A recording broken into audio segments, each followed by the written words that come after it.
Your account balance is $7.55. To hear the charges for this call, press 2. To accept this call, press 5. To refuse this call will be recorded and subject to monitoring at any time. Thank you for using IC Solutions. You may begin speaking now. Hello. Hi, how are you? Good, how are you doing? Has there been any news yet? No, it's kind of interesting, actually. I should probably read you this quote that I thought was really good. 1 second, I'll get it up. Okay. Well, I guess you guys are 2 hours behind. They might go home for the weekend, at 1 o'clock your time. Really? They haven't made a decision yet. Well, that's good, I guess. Okay, so check this out.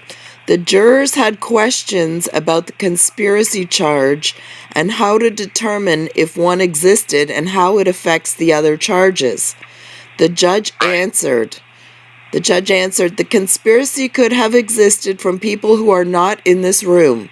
You have to find a conspiracy first, and then you can rule on the other charges. If no conspiracy existed, then all other charges are not guilty. If you find a conspiracy, then you have to go through each charge one by one and determine if the other charges are guilty or not guilty. The men in the room do not have to be the ones who conspired, but if a conspiracy existed from other people, then these defendants were entering into an existing conspiracy. And then it says, confused much? It's okay. This is our American judicial system, and it's meant to confuse even the jurors determining the fate of their peers on trial. The jurors want to leave at 1 p.m. and call it quits for the day, and they haven't decided if they'll work tomorrow or not. The judge has given them free rein to determine when they show up and when they don't. It feels like they haven't made much progress in 4 days if they're still asking how to determine if a conspiracy even existed.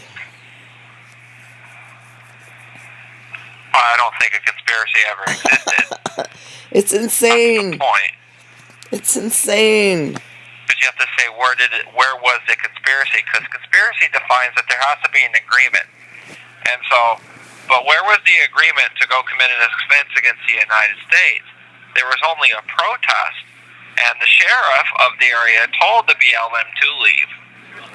Yeah.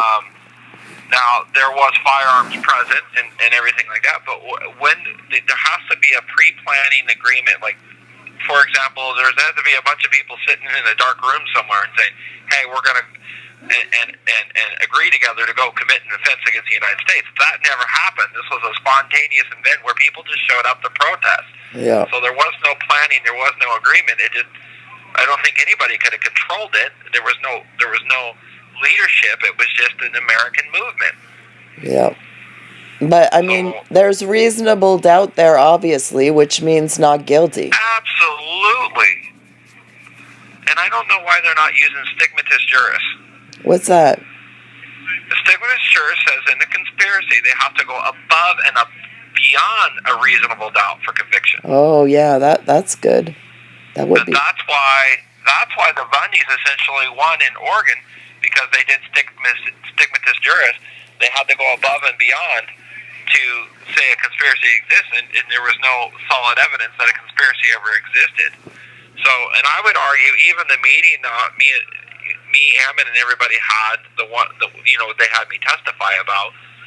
I said, but that's not insinuating a conspiracy to impede. We just said we were going to go into the building and occupy it. The argument is, did employees feel intimidated to go to work because there was men with firearms inside buildings? And one could say, well, why would they be intimidated by that? It's the Second Amendment. This is America. We're allowed to have firearms. But so you can kind of see that there might have been intimidation there. But even when my attorney told me that, I was kind of like, that doesn't make any sense. I was like, because we were peaceful. We might have got a little out of hand, when we first went in there, and I'll admit to that. We took it a bit too far. investigate the fact that we didn't hurt anybody, we didn't kill anybody, we didn't threaten to hurt anybody. There's no victim. And then the only time where we said things we probably shouldn't have was when the federal government killed Lavoie, and we were upset, and that's anybody in that situation is going to get heated, and so I don't know, but conspiracies are very weird because they're very easy to prove. You just have to prove that there was an agreement, and if there was an agreement, then there was a conspiracy. Yeah, they can't do that. But it sounds like the jury doesn't see there's a conspiracy because they're like, oh, wait a minute. Yeah. So now the judge is saying, well, if there was never a conspiracy, it might have existed with other people. Oh, wait a minute. Yeah, that aren't even there. Then that means they're not guilty of a conspiracy if they weren't a part of the conspiracy, right? Yeah. So that's just weird. It's ridiculous. What is everybody thinking? So ridiculous. It's just ridiculous. Oh, if they're acquitted of this, I am calling my attorney and be like, you son of a, you know what I mean? You better do something about this plea. This is crap. I want out. Yeah. I think Skylar was granted permission to go pro se. Skylar Barboyle? Yeah. Oh, good deal. Yeah. Cool beans. Well, hopefully that works out. I hope so. So they're leaving for today then? Is that what I understand? The jury's done for today? Well, they might be. It's 1 o'clock now, so we should know soon. Should know soon? Okay, well maybe I'll let you go then, and I'll just give you a call later and you can fill me in. Yeah, okay. I really don't expect anything to come back today, but you never know.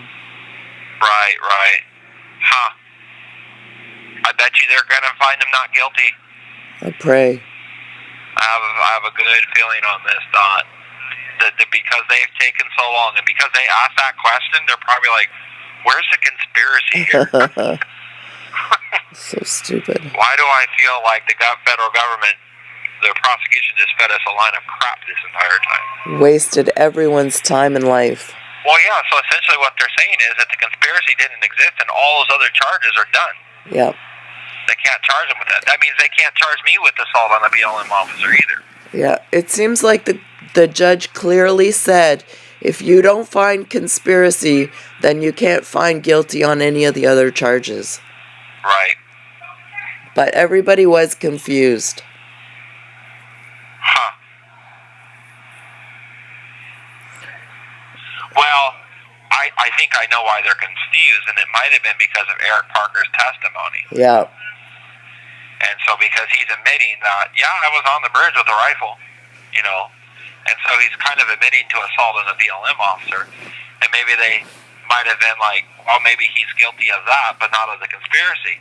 But then essentially what they said was, maybe that's where they're confused. Well, we think he might be guilty of that, but not conspiracy. So if he's not guilty of conspiracy, he's not guilty of that.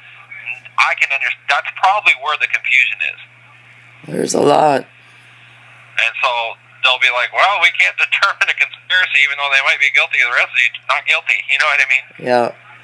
We don't see where the conspiracy is. Well, there's obviously reasonable doubt, so then I say not guilty. Yeah.